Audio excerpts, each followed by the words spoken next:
Перекладина аркылы металчык атылуны Александр Чеботарев бернигә дә санамый. Россия мәктәбе укучылары хәрәкәте көче дип аталган акцияга ул алдан әзерләнгән.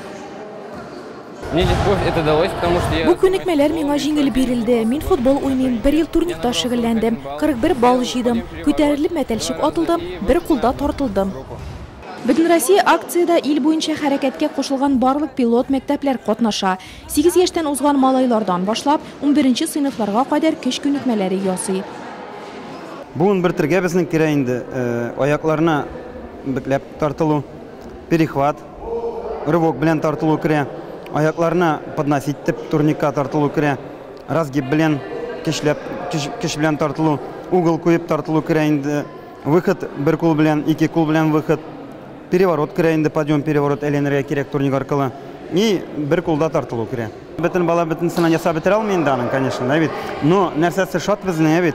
Менә бер 75-78% бала нормально справляться итәләр бу упражнениялар белән. 1 минут эчендә тартылып өлгерәсеңме, әллә берничә тапкыр аякны күтәрәсеңме, катнашучыларга шул кадәр генә вакыт бирелә. Һәр күнекмә баллар белән бәяләнә. Акция барышында 150-дән артык балл җыючылар да, үзләрен әле сынап кына караучылар да булды.